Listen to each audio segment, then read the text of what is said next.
Hey Slingers, welcome back to another week of the Word Slinger podcast. I'm glad you joined me. We got a special episode this week. I'm talking to Eric C. Anderson, who has sadly passed since our interview. So this is a very special Word Slinger podcast episode. You're going to learn a lot from it, so stick around and we'll get right to it.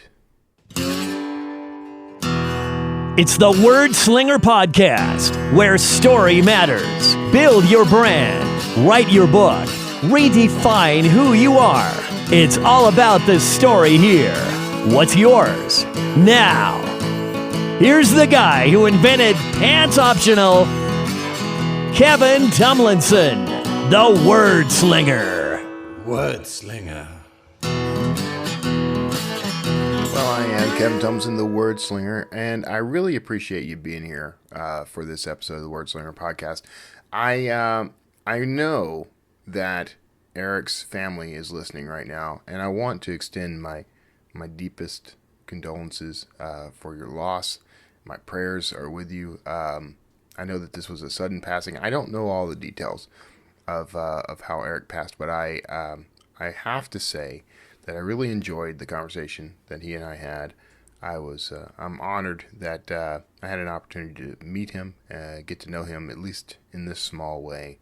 So to those of you who are friends, family, loved ones of Eric C. Anderson, my deepest regrets for your loss and all the love that I can spare you guys, I'm sending to you. As little as I can do. This is about all I can do to honor his memory. So I hope this lives up. For those of you listening, it was a great interview. I would say it was on par with most of the interviews of the Word Slinger podcast. But the things that stuck with me, Eric was very knowledgeable about his subject matter because of his background, which we'll get into.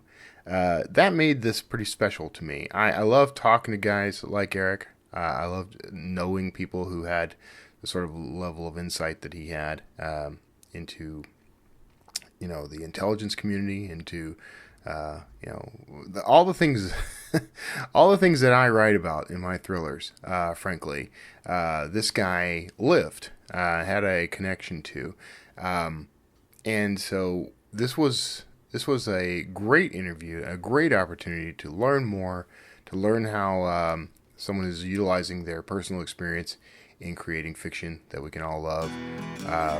So I'm happy, honored, and privileged to introduce this episode, this interview with Eric C. Anderson. We'll see you on the other side. Hey, everybody. Thank you for sticking around, joining us here on the Word Slinger podcast. As usual, we've got a great guest lined up. I'm talking to Eric C. Anderson. He's the author of a book called Anubis, among other books, and we're going to talk about him, his work, possibly his hobbies, definitely not his middle name, I've been warned. But I'm glad to have you on the show, Eric. Thanks for joining me. Good to be here, Kevin. I'm curious to see what you're going to come up with. Me too, because I never know in advance. So I received an arc of your book. I started thumbing through it, reading through it, and I've noticed now this is the second book in a series, right? Because the first one was called Osiris. Yes. Okay, and they have that Egyptian theme. I noticed the artwork first, of course. It's iconic Egyptian artwork with sort of modern day war machinery melded with it. Is that right? What we're trying to do is pull you back into a mindset that says you're not simply stepping into contemporary thought processes, but you're looking at something that's been in place, particularly with the Islamic State, since 650 AD, when Muhammad marched onto the stage and decreed that there was yet another faith that we could all practice should we so choose. And the goal here in reaching out to the Egyptian was to remind people that antiquity, and oh, by the way, the gods of choosing are not the most pleasant on the face of the planet. As you probably noticed with Osiris and Anubis, they're both the gods of the dead or the keepers of the tomb. And so it's a sort of a great reminder in the subtle background that says this may not be all joy and happiness. You're not going to be smelling the flowers when we get done. True. Now, these are military thrillers. Is that correct? I would argue that it's fair to contend that you have a military thriller, and what I've been working to do is put together a trilogy, and that's what this is. The third book is called Horus, and that one's also done. Hmm. I'm waiting on the publisher at this point. I have to work by his schedule, not my own. But it was an opportunity to do what people call historical fiction. And so not only do I give you a story to wrap the figures in, but I'm also giving you some real life characters that are sitting out there. Mr. al-Baghdadi really is Mr. al-Baghdadi. He's the Caliph Ibrahim who runs this entire organization. And the characters who surround him are also people that I have pulled out of the headlines and out of news reports. You've got sort of this swirl of both the military fiction that goes with it and the dramatic characters who step out there. We have the Gunnery Sergeant Moore and the beleaguered Major Fahim from the U.S. Army, but then you've got the characters who surround them as well on the political side. And so you get introduced to President Chuck Schumer, a little license there with the that U.S. politics can go in the future, and the cast come with the scene in Washington. So I have fun putting the pieces together. So it's sort of part military thriller, part political, and possibly espionage.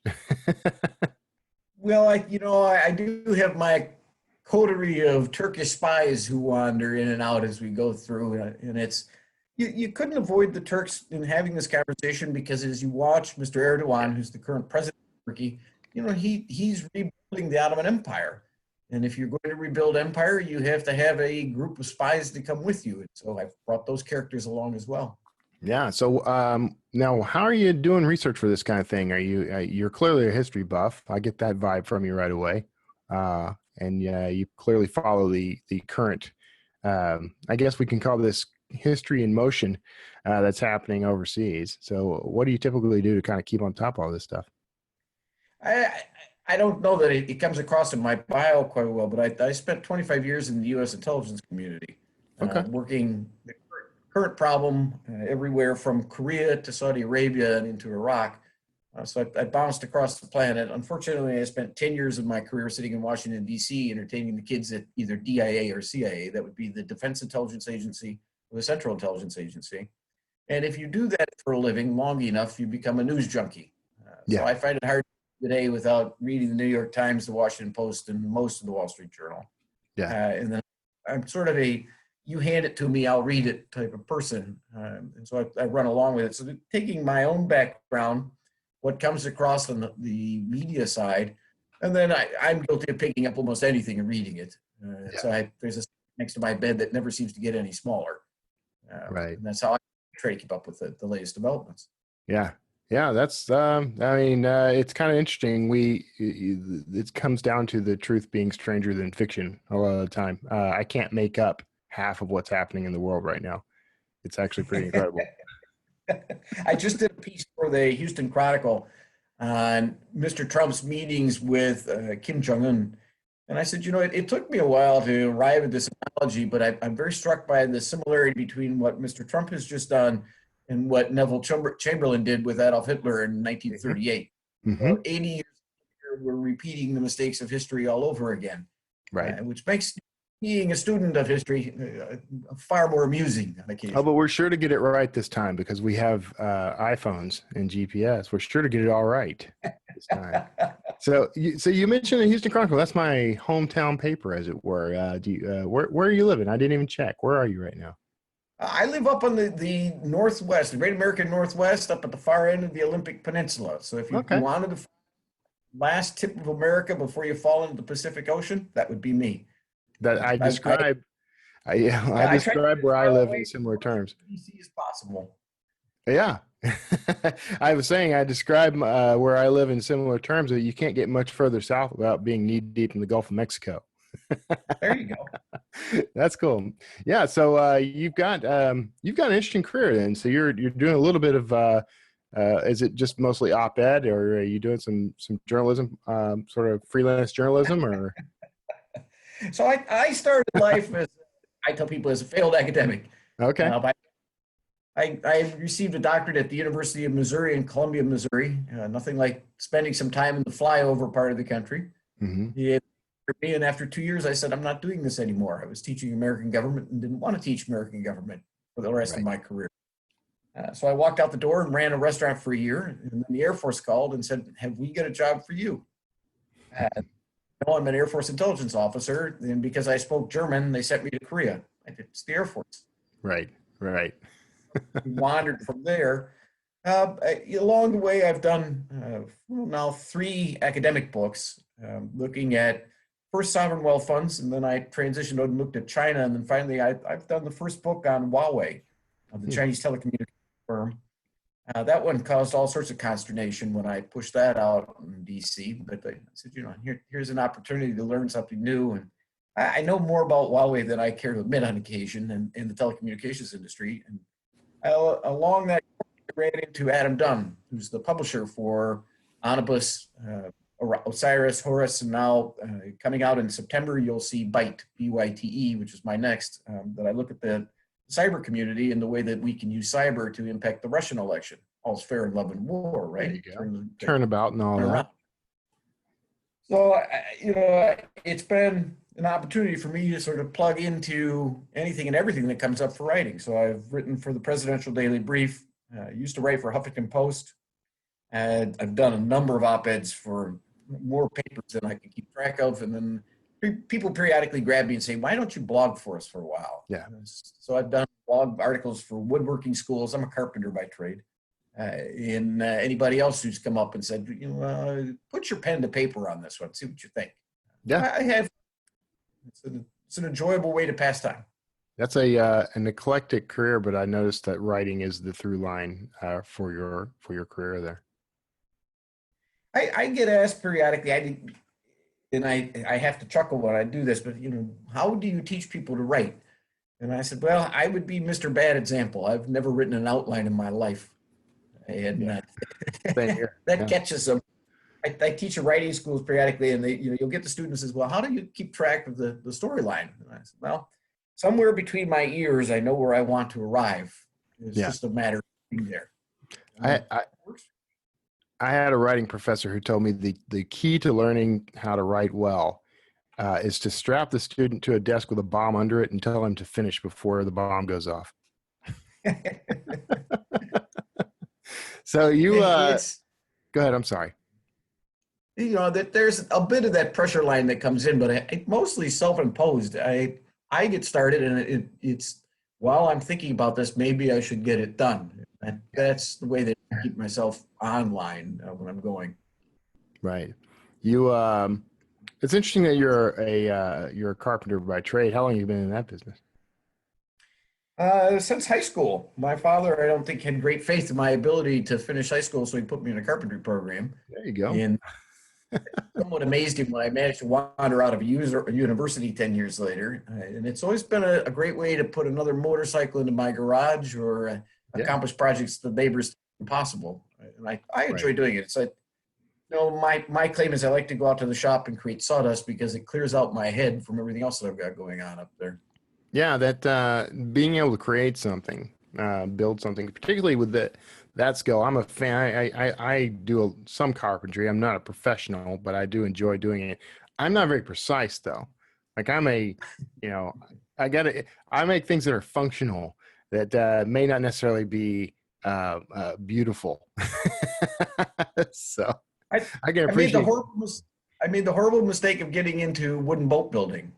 And there your precision comes down to 1/64th of an inch. Right. And the curve they start to get to you after a while. And it's, well, okay, here's what we're going to spend the next 3 days on. And sometimes you make progress on one piece of wood.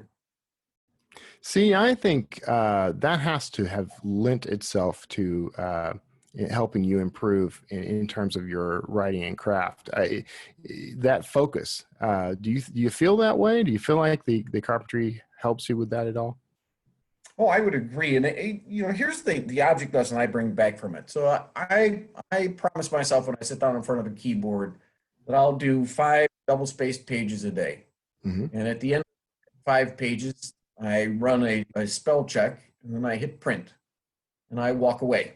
I leave the printout sitting on my desk and come back in the morning and I reread through it. And then I go to do the next 5 pages. And it causes me to edit I step through to catch the language use. And then it provides a continuity in the process of building the story as it rolls along. So you don't lose the tone of voice, your characters keep the same tenor, and it causes you to be sort of nitpicky to the degree it drives me crazy. And then, of course, I'll ship off to a professional editor, and I get back all sorts of little remarks, and you go, how did I fail to capture that? Yeah. That's because you get too close to your own project. That's true. Yeah. I use a process I stole from Dean Wesley Smith called looping, which is very similar. I write my word count for the day. I come back the next day, read and edit that, continue on the word count. So it's the same. I think it's the same thing. And you do catch quite a bit that you probably would have overlooked before. But I'm definitely the worst editor of my own work for sure. The secret I used to tell my students is you pick up the manuscript that you finish you're working on. And if your spouse has a good deal of humor, in my case, it's the dog. So the dog will listen to anything. Right. And read it. And if it doesn't sound like your voice or it doesn't make sense, it probably isn't what you wanted to put down. Right. And it makes, I think, the simplest way to do a first cut on any draft and move forward. And then you have to surrender your thick hide to the various trials and tribulations that any editor is willing to put upon you. Mm-hmm. And I found it's always good to look at the editor, nod up and down, north and south, and just agree, and then wait back with line item edits, and you go, we're not changing that. Well, the following 3 things I'll make you happy, and I'll bring into consideration. Right. Yeah. The editors. I probably am. I'm probably well hated by most of my editors, actually. So you're right. I'm sorry. Go ahead. A funny story to that effect. I'm serving as the senior editor for a book we're calling Practice Europa, and it's looking at the disintegration of liberal democracy in Europe over the last 10 years. And the foreword on it, I get the privilege of writing the editors afterward, but the foreword is being done by a notable, leave unnamed, whom, when I sent back the edits to his foreword, sent me, little to his knowing, sent to the editor or the publisher his comments, who then sent them to me. And his opening remark was, "Who is this editor and what is his pedigree?" And I thought, well, okay, we're going to open up with intellectual snobbery, and then we'll proceed to why your English language is illegible to the rest of us who have to follow through the storyline. So, right. The thick hide is not always resident. You're right. Yeah. My pedigree, by the way, is the chicken and herb. That's the pedigree. That's the pedigree that I associate with. You'll have to explain that one to me. That would be the dog food named pedigree. So no, it's interesting because my process, of course, I don't work with a lot of editors on the traditional side these days. More now, actually, than a couple of years ago, because I'm starting to dip into that well again with primarily short fiction. But it is good. It's good to get good feedback, but it is interesting when people resist, when people become bitter. So you do some editing. Is that the only project you're editing right now? That's the only major project that I'm working on. I simply run out of time. Your audience will get a kick out of this. This is a nice thing about being in video. And the reason I have as much time as I do is that I decided to go for a little mountain hike the 21st of May. And now I look like this. I shattered the ankle. For the audio version of the podcast, he just held up a leg in a cast, presumably attached to your body. I managed to shatter my ankle, and 11 pins on the plate later, I've been told that I can't walk for another 3 weeks. So oh, no. I'm looking at the computer, and I can take on all sorts of projects, but gets me into trouble because then I land up sitting in front of the computer for days. Yeah. It's a nice change of pace, and it beats swinging a hammer all the time. Well, that's true. Yeah. So you now what I've discovered is rather than upping my productivity when I'm stuck in front of a computer for more than a couple hours a day, it actually ends up putting a dent in my productivity. Do you feel the same way? You're gonna feel bad, but no, I'm perfectly willing to be the odd man out on that. For your visual folks, This is the sixth book right now. That's what I've been doing. And there's a paperwork here for those of you who are listening on a podcast. And it's my attempt to take the mystery of Malaysian Air Flight 370, the one that disappeared off Right. the probably somewhere in the bottom of the Indian Ocean, Mm-hmm. and turn it into a story that looks at the corruption and potential purposeful sabotage that occurs within the commercial airline industry that we all depend upon day in and day out. So I've been having fun with that story, and it keeps me away from going out and shopping through various odd, strange websites or trying to read through. I just don't have any Right. interest in. I actually have a story in the works based on that event. So it'd be interesting to see how those two stack up. I'm thinking they're very different stories, though. I suspect I bring to bear, given my experiences. So I've got characters who are running all over in the Philippines, Right. China, Korea, and Japan, and they're all territory that I have trod well multiple times. And then I'm up in Vladivostok, and if you can spare yourself a trip to Vlad, I would recommend it. It's never nice. The vodka is not good, and the population is fairly surly because they have to live there. But it makes for an interesting set of characters to play with. With a setup like that, how could I not want to go there? Yeah, well, that's how I keep going stir crazy. Is I watch the various movements that occur in those territories. Right. That's interesting. Yeah, I can appreciate that kind of thing. That's I've always wanted to be the type of person who just devoured newspapers and that sort of thing. But maybe I lack focus. I don't know. I just have never been that guy. I do it for a time and then I'm on to something else. I read very widely, but I just can't stick with newspapers and news stories that closely.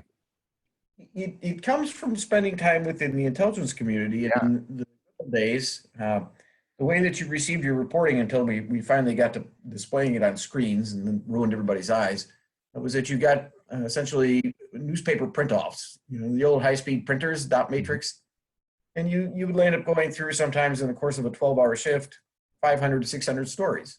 And it was shotgunned all over the planet, and sometimes very specifically within the the area of responsibility that you were working. And the expectation was that you were going to be able to glean out the patterns and the things of importance and throw out the rest of it. Yeah. Some days you're good at it. Some days you get done and you go, how in the world did I miss that? Right. It's a frustrating experience. Do you find yourself still looking for those patterns?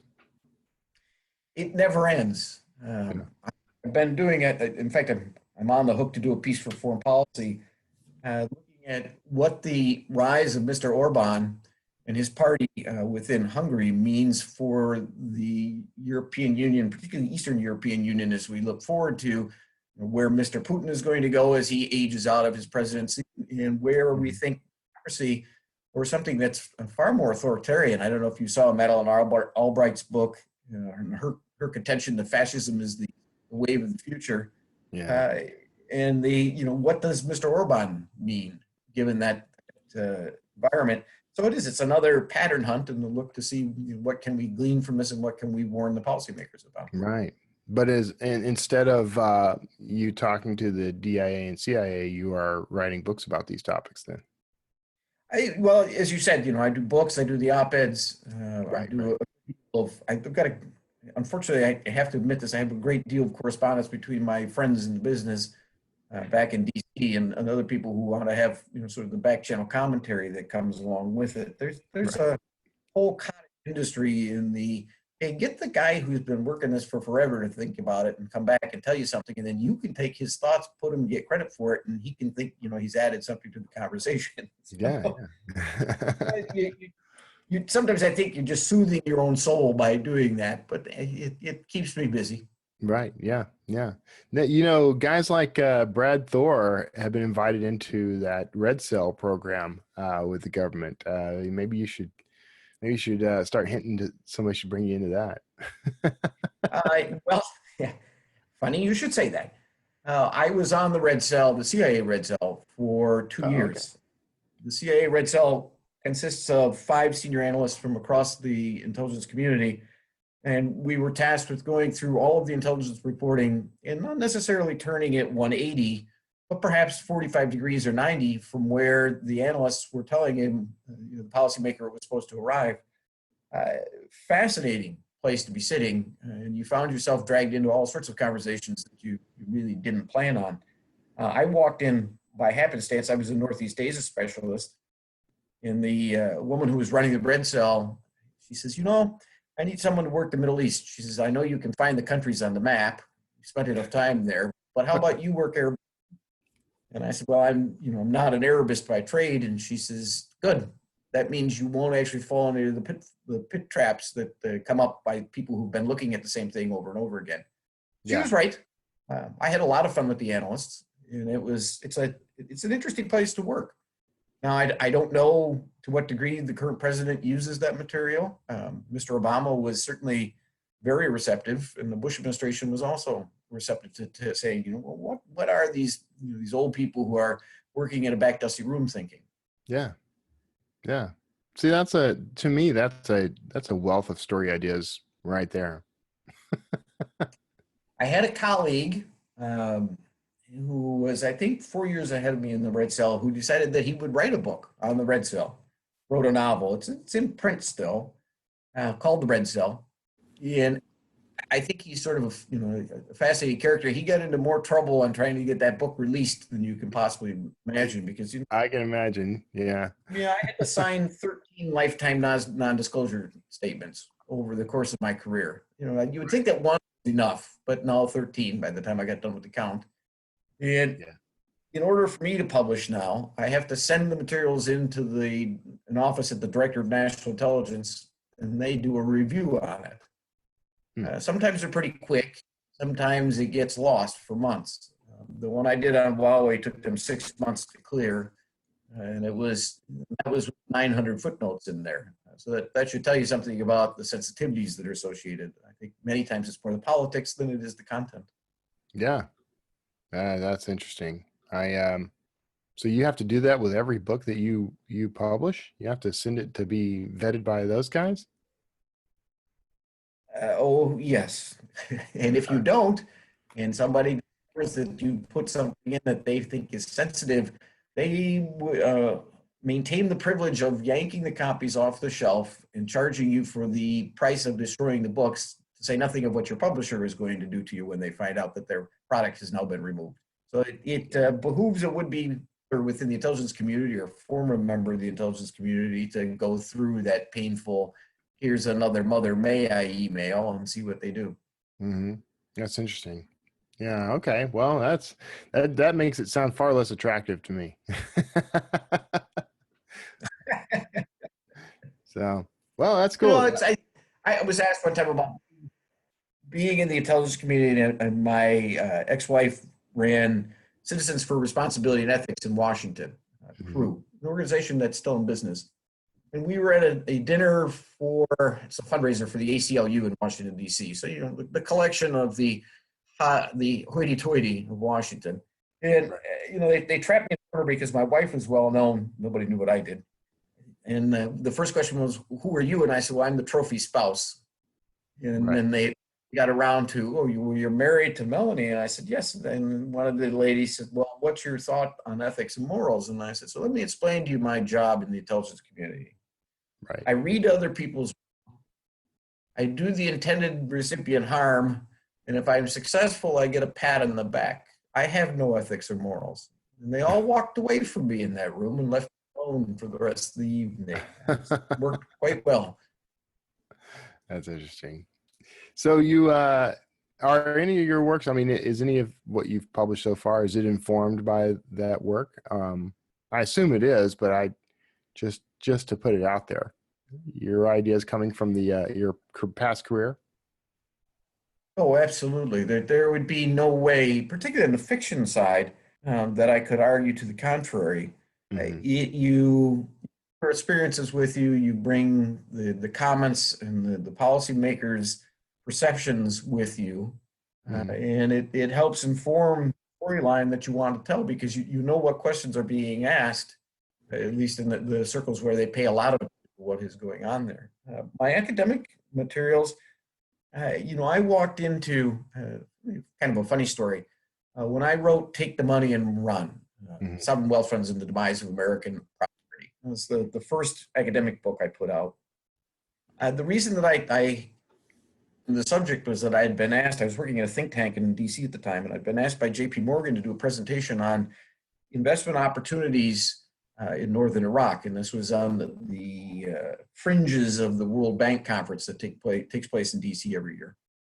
So I'm sitting in front of a room with a State Department and some trained economist and myself, and we're providing for what would arguably be some of the 500 smartest people you've ever met, since they're investing all of your and my money. And the guy in the back of the room stands up and he says, "Where are the sovereign wealth funds spending money?"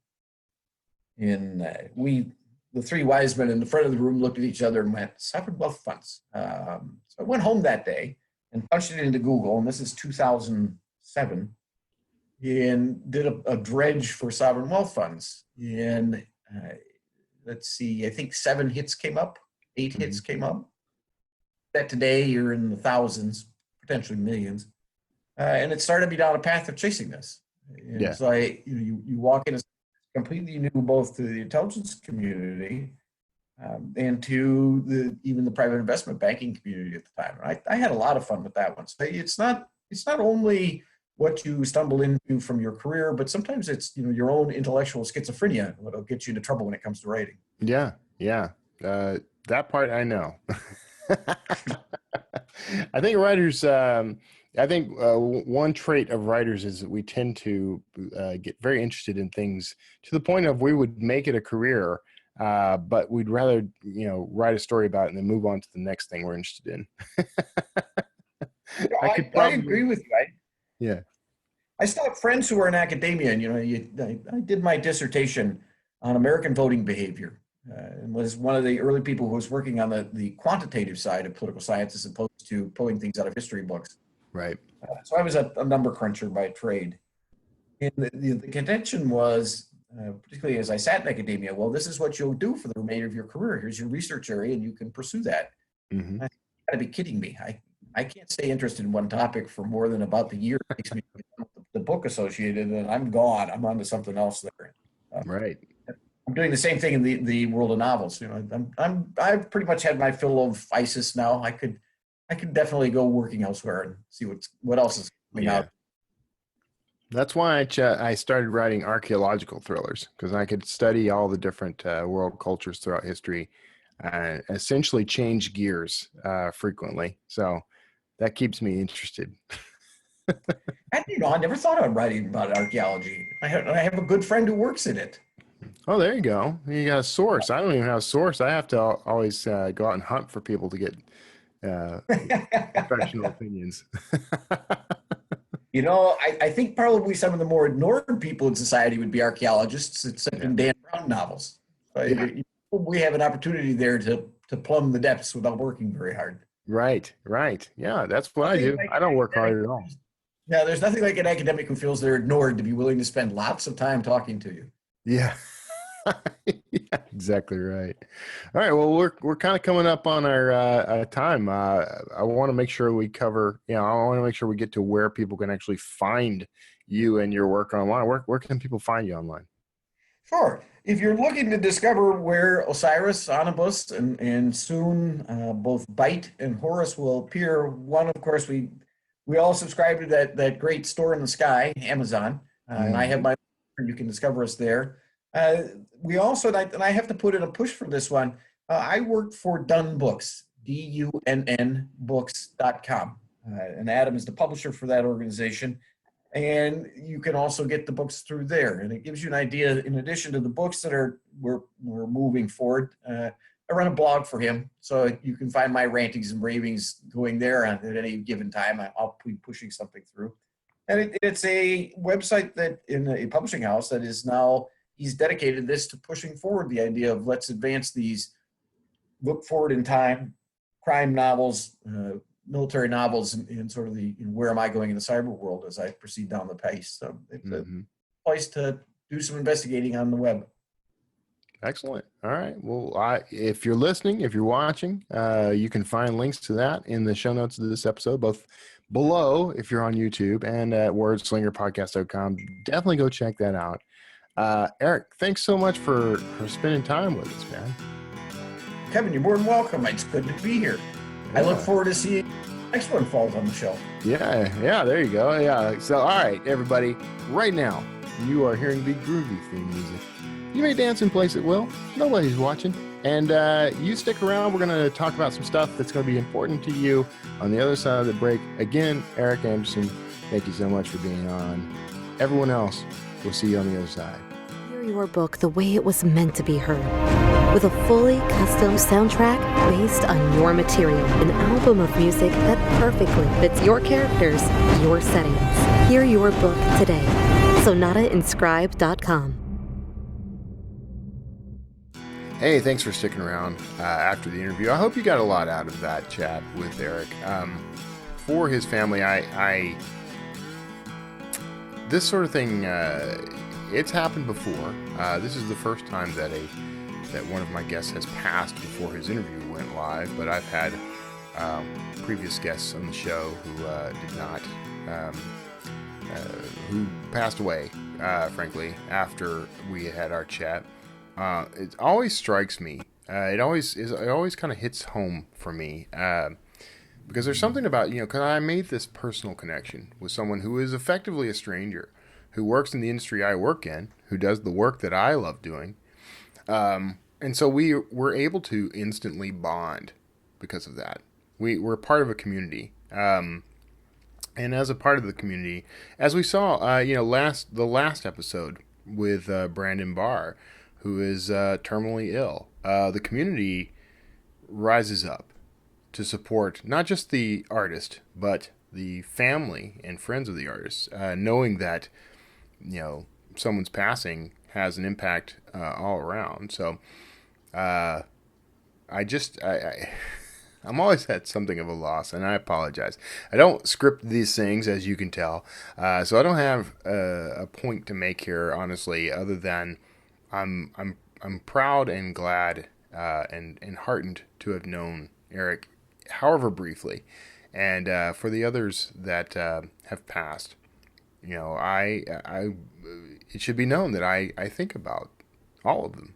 I think about it, all of them, as if we were old friends. It hits every time. This week, Stan Lee passed. Another, he's a pillar of the community. The writing community, the creative community.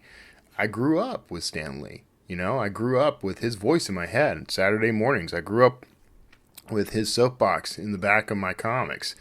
He created the character that I most identify with in fiction, Spider-Man. Peter Parker, actually. Probably more than Spidey himself, Spider-Man. But to lose these people, these creatives, it impacts the world. Because the things that we're out there creating, let me just put it this way. There is a purpose for us. There's a purpose for writers, artists of all types, anyone who does creative work. We serve a role in the world and the universe, and that role is to provide entertainment. But entertainment has shaped the lives of individuals, has shaped the world, has opened up opportunities, has created new technologies. I mean, look at the impact of Star Trek. Gene Roddenberry creates this show that is Wagon Train in Space. He creates a cast of characters who are diverse. I mean, probably the single most diverse cast I can think of in that era. And he takes all the taboos off the table. The first interracial kiss on screen. I've heard that it's debated whether that was the first, but for all intents and purposes, it was the first interracial kiss that anyone knows about, colloquially, I guess. Tackling issues of race. You got the episode where the guys with the white skin on one side, black skin on the other, and black skin on one side and white skin on the other. There's these things. These themes came up in Star Trek long before. Well, not long before. I mean, they were coming out in society, in our culture, But no one wanted to talk about this stuff. It was all controversial. Stan Lee creates the X-Men as a way to talk about racism in the United States in particular, to tackle issues of racism without pointing fingers at anybody, without bringing anybody else down. We could use more of that today. Metaphor has always been a powerful tool. We have, I'm a Christian, so, the greatest teacher of all time used parables and metaphor to get points across, to educate people about how to live their lives, the proper way to live and focus your life. And as much as I know there is a growing contingent of those who don't believe in God, I understand where you're coming from. But you have to admit that all the things that are good in our world were shaped by these notions that we consider Christian doctrine or whatever. I don't want to get off too far on that, but I appreciate that some do not agree with me on my position here. But this is how I see the world, and it's my show. So the thing about mourning those who have passed, we feel a little pain. We feel the loss of it. I still feel the loss of those people in my life that were so close to me. My grandmother, I still feel the loss of her back in 1996. So it's been quite a while. I mean, it's been over 20 years since she passed away, and I still feel it like it just happened sometimes. I've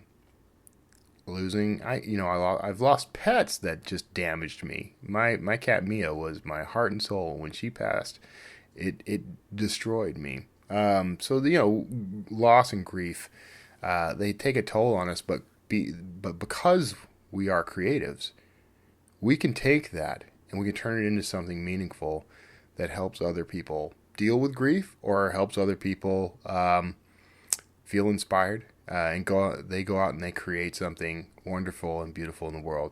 So that's what I'm trying to do here. That's what I hope I've done here. And to Eric's family, I hope you feel that that this was appropriate for honoring this person who I know meant so much to you. So one thing I've always meant to say, I've never come around to saying this, and because I never could quite figure out the best way to bring this up, but the guy who did the announcement does the intro, and I'm really sorry that I cannot remember his name off the top of my head right now.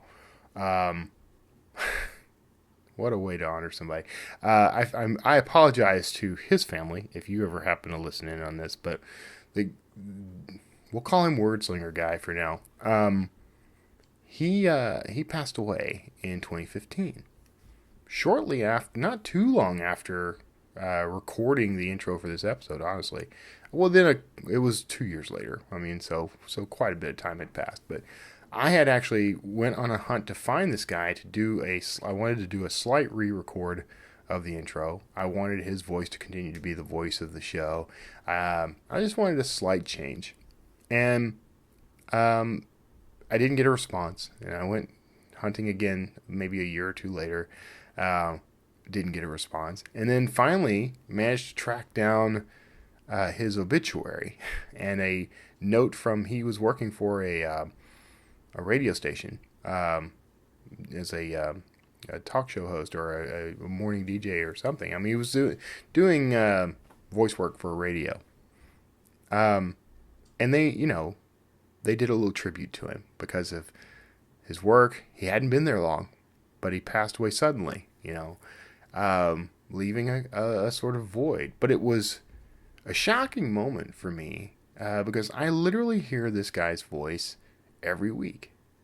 And if you've been following the show, so have you. You hear him announce, here's the guy who invented pants optional, and that's this guy. And it is killing me that I don't have his name right on top of my head.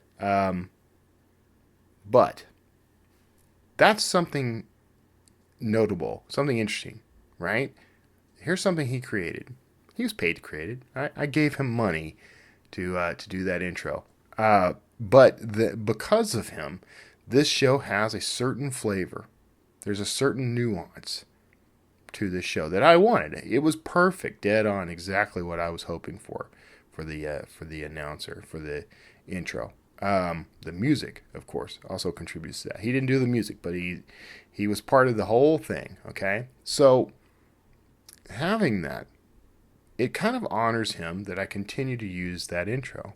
It's his work, his art, appearing over and over again, allowing him to live on in a small way.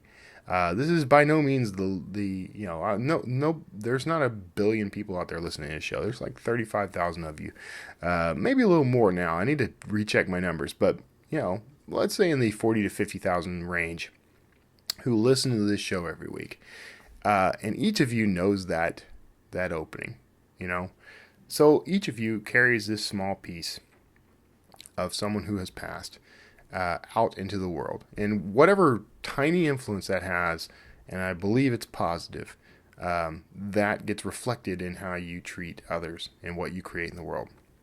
And the same can be said for Eric C. Anderson, for Brendan Barr, for all those, my grandmother, for all those who have passed on. That's what's important about our work. When we create something that goes out in the world and it becomes a part of the world, that influence carries on whether we're still around or not. So that's why it's so important to do the work we do. That's all. That's all I wanted to say. Beyond that, I am moving on from that. And I'm sorry if this brought anybody down. I was hoping this would be a very hopeful episode. I still think it's a very hopeful message, very hopeful episode. In other news, however, right now, Draft Digital, we just released an update to the DDD author pages with custom carousels. So now you can customize these carousels that showcase your books, including the order in which they're presented. So I was able to customize mine and show my Dan Kotler thrillers right at the top of the page. Pretty sweet. So if you haven't tried that out, go over. You'll need in order to use those, you'll need a Draft Digital account or a Books to Read account. Go to books2read.com, books, the number 2, read.com, and give that a shot. And my neighbors upstairs have started vacuuming. They vacuum obsessively. I should just invite them down here. So, other news, my new book, my new Dan Kotler thriller, The Antarctic Forgery, is on pre-order. It'll release on December 15th. So that's a Saturday. And it's on pre-order right now, so you can pick up a copy right away. I'm pretty thrilled about this one. This resolves a through line story, a B story that I've been keeping alive for the past 2 years, ever since the Atlantis riddle. So go check that out if you don't mind. Help me spread the word around that. Get that out there. That pre-order is going on right now. You can find it on Amazon. Just search for The Antarctic Forgery. If you're on my mailing list, you got an email a few minutes ago with a link to that. And I'll try to remember to put a link to it in the show notes as well. So that's it. That's the big news. I'm back from 20 Books Vegas. There was quite a bit of cigarette smoke in Sam's Town. I joke that I've developed a 60-pack a day habit. But I got to meet a whole lot of great folks that I've known virtually and digitally for the past few years. Finally got to hang out with some of these guys and gals. The real world Roland Denzel, for example, I got to hang out with him. Me and him and Nick hit the strip one night. We got... I met Michael Anderley, whom I've met before, but I met him and his crew, Craig Martell and all that. So a whole lot of great, interesting folks. If you get a chance, anytime this conference rolls around, if you can make it, you should go. There were 700 plus authors and industry influencers at this thing. Some fantastic keynotes and presentations. Lots of opportunity to interact one-on-one with some very influential people in this community. and basically just, it was like the community itself had shown up in Vegas. That's what it was like. So, fantastic. I loved it. I hope to attend again in the future. I intend to attend again in the future. Maybe I'll get to the one in Edinburgh. That'd be great. So, other than that, thank you so much for tuning in for another week of the Word Slinger podcast.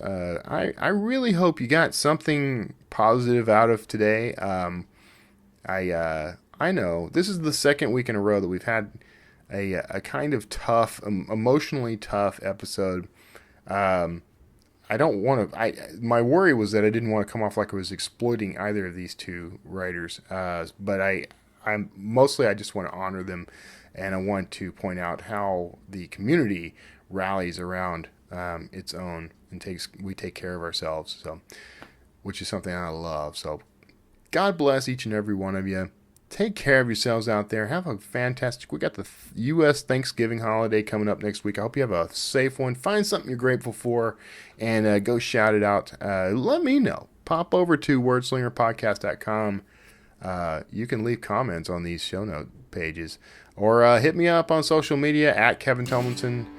Search for Kevin Tomlinson on Facebook. Wherever you're finding folks, you'll probably find me. So pop on over, say hello. God bless each and every one of you. We'll see you all next time. Hey, thanks for tuning in to the Word Slinger podcast. Now, you can support this show by visiting wordslingerpodcast.com. That's where you're going to find back episodes, books by me, and links to anything and everything Word Slinger. And be sure to subscribe to this show on iTunes, Stitcher, YouTube, and anywhere else fine podcasts are sold. I'm Kevin Tomlinson. Thanks for tuning in, and we'll see you next time.